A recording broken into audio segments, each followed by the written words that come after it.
할렐루야. 오늘도 주 안에서 복된 날 맞이하시기를 주님의 이름으로 축복합니다. 오늘 사사기 2장 11절로 23절 말씀 나누기를 원합니다. 좀 길지만 18절로 22절 말씀 봉독하겠습니다. 여호와께서 그들을 위하여 사사들을 세우실 때 그 사사와 함께 하셨고, 그 사사가 사는 날 동안에는 여호와께서 그들을 대적의 손에서 구원하셨으니 이는 그들이 대적에게 압박과 괴롭게 함을 받아 슬피 부르짖음으로 여호와께서 뜻을 돌이키셨음이거늘, 그 사사가 죽은 후에는 그들이 돌이켜 그들의 조상들보다 더욱 타락하여 다른 신들을 따라 섬기며 그들에게 절하고 그들의 행위와 패역한 길을 그치지 아니하였으므로 여호와께서 이스라엘에게 진노하여 이르시되, 이 백성이 내가 그들의 조상들에게 명령한 언약을 어기고 나의 목소리를 순종하지 아니하였은즉 나도 여호수아가 죽을 때 남겨둔 이방 민족들을 다시는 그들 앞에서 하나도 쫓아내지 아니하리니, 이는 이스라엘이 그들의 조상들이 지킨 것 같이 나 여호와의 도를 지켜 행하나 아니하나 그들을 시험하려 함이라 하시니라. 오늘 본문은 이스라엘 백성이 가나안 족속들을 쫓아내지 아니하고 노역을 시키면서 같이 살게 된 것에 대한 하나님의 질책이 이어지고 있습니다. 하지만 그 질책 내용이 어제 본문에 나왔던 것과 동일합니다. 여호와의 사자를 하나님께서 보내셔서 질책을 하셨죠. 오늘 내용도 질책 내용에 있어서는 똑같습니다. 하지만 오늘 본문에 중요한 특징이 있습니다. 새로운 질책이 특징이 아니라 그 질책을 이제 하시면서 그 내용이 사사기 전체 주제가 되는 것을 보여줍니다. 그러니까 메시지가 서머라이즈 되어져 있습니다. 이스라엘이 죄를 짓게 되는 것은 아주 근본적으로 애굽에서 인도해내신 하나님을 떠나고 가나안 풍요의 신은 바알을 숭배하게 될 것이라는 점입니다. 11절에서 그들이 이제 애굽에서 구원해내신 여호와를 떠나서 바알을 숨기게 된다, 이렇게 말을 하고 있지 않습니까?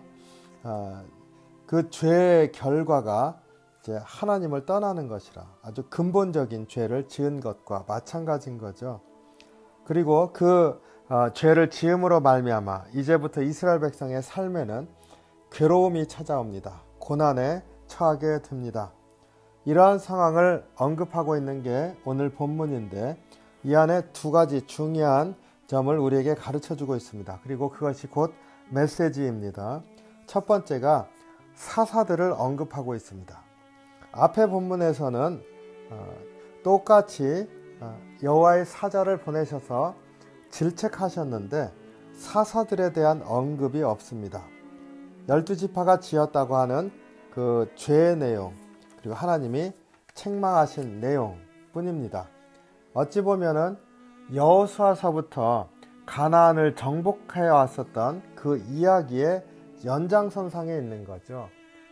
가나안을 정복하고 땅을 나눠줬는데 아직 자녀 남아있었던 그 자녀 세력들이죠. 가나안 족속들을 마저 쫓아내라 했는데 쫓아내지 못하였다. 그러니까 정복해 왔었던 것의 연장선상에 있습니다.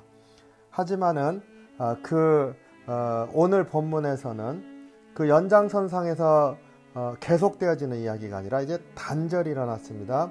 새로운 죄의 상황, 그들을 쫓아내지 못함으로 말미암아 그들과 오히려 타협하고 그들에게 노역을 시키는 그러한 그들과 어떤 의미에서 협정도 맺은 것이죠.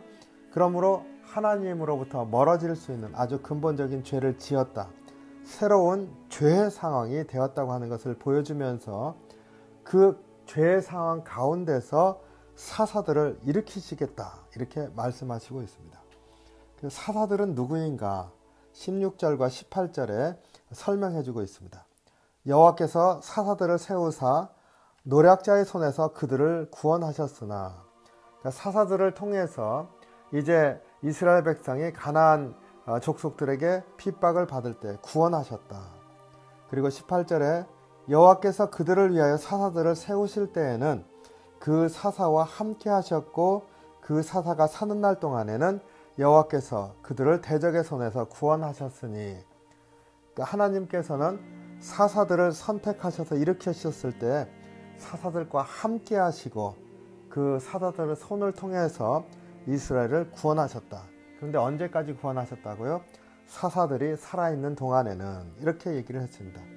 그러니까 사사가 누구인지를 아주 분명하게 가르쳐주고 있습니다. 하나님께서 한 사람을 사사로 선택했을 때 그들의 그 사사의 손을 통해서 이스라엘 백성을 구원하셨고, 그 사사들이 있는 동안에는 함께 하셨다.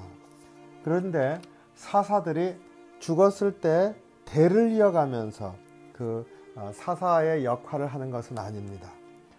모세와 아론은 제사장 직분이라고 하는 것을 통해서 계속 이어가게 되지 않습니까? 사사들은 그냥 선택을 입은 한 개인일 뿐인 것이지요. 그래서 그 선택한 그 사람을 통해서 하나님이 그 사람의 일생 동안 하나님의 사역을 일으키시고 하나님을 사역을 위해서 쓰셨다. 그게 이제 그들의 일생을 마치게 되면 거기서 끝이 났다 말씀하고 있습니다. 이것을 보면서 사사들을 언급하고 있다라고 하는 것을 우리에게 가르쳐주지만, 우리가 여기에서 하나님이 어떠한 분이신지를 다시금 깨닫게 됩니다. 새로운 죄의 상황이 벌어졌는데 하나님께서는 그 죄의 상황 가운데 내버려 두시지 아니하시고 다시금 새로운 방법으로 구원의 손길을 내미시는 것을 보게 됩니다.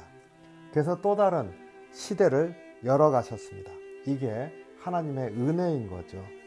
죄를 지었는데 그것을 말마 고통을 당하고 있는데 하나님께서는 그 안에서 내버려 두시지 않고 새로운 구원의 방법을 통해서 구원의 시대를 여셨습니다.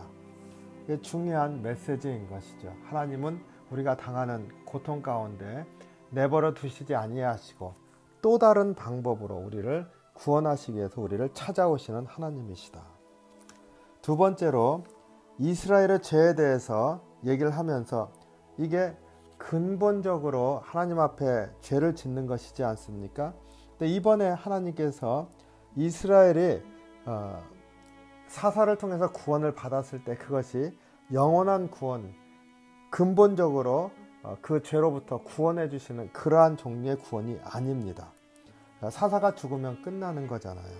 그래서 이스라엘 백성으로 하여금 회개하도록 이렇게 촉구하십니다.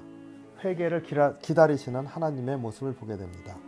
20절, 21절, 22절 보면은요, 이 백성이 내가 그들의 조상들에게 명령한 언약을 어기고 나의 목소리를 순종하지 아니하였은즉 나도 이방 민족들을 다시는 그들 앞에서 쫓아내지 아니하리니 이는 이스라엘 백성이 나 여호와의 도를 지켜 행하지 아니하나 그들을 시험함이라. 하나님께서 그 이방 민족들을 다시는 그들 앞에서 쫓아내지 아니하겠다. 다시는 그들 앞에서 쫓아내지 아니하겠다. 이 다시는이라고 하는 말이 주목을 끕니다.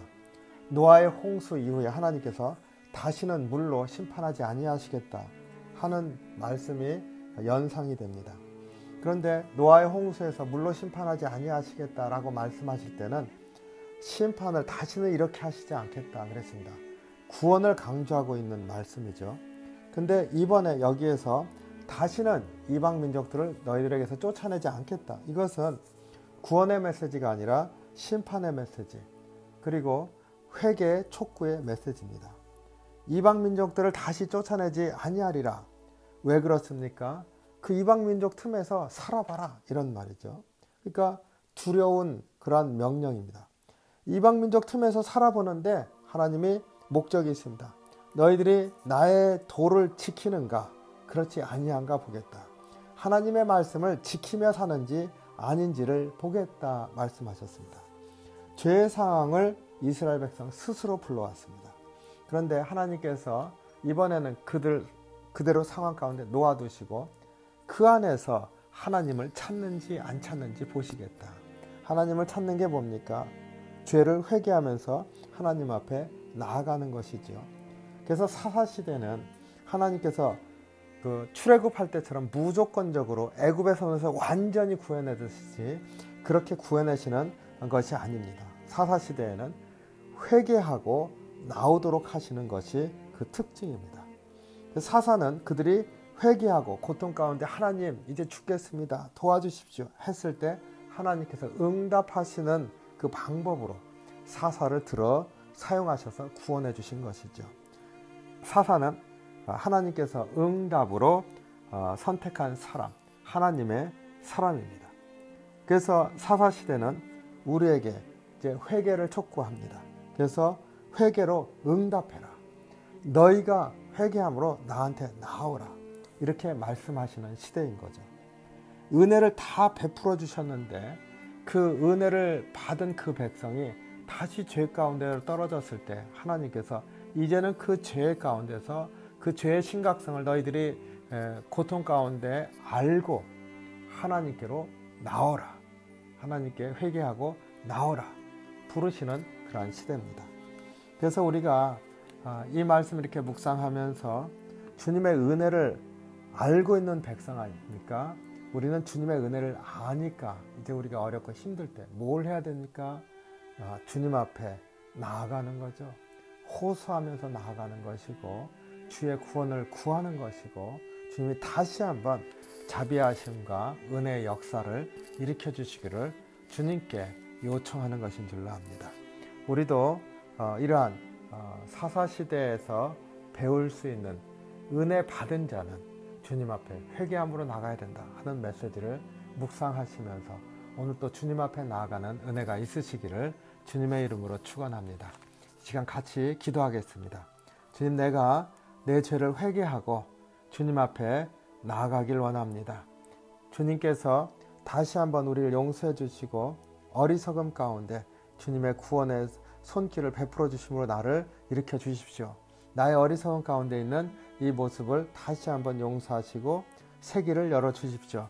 우리 이렇게 좀 기도하겠습니다. 그리고 가정을 위해서, 그리고 교회를 위해서, 그리고 이 지역을 위해서 같이 중보하면서 기도하겠습니다. 기도합니다.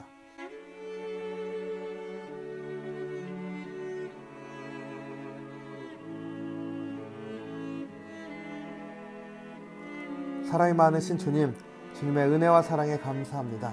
이스라엘 백성이 하나님의 은혜로 약속의 땅에까지 도착을 했는데 그 수많은 이적을 통해서 하나님께서 이끌어 주셨는데 하나님이 누구신지 아는데 하나님의 명령을 온전히 순종하지 못하고 그 땅과 타협하게 되는 모습 안에서 하나님께서 다시 한번 진노하시고 새로운 구원의 방법, 이번에는 너희들이 회개하고 나에게 나오라 하시는 그러한 말씀을 하시는 것을 우리가 묵상했습니다.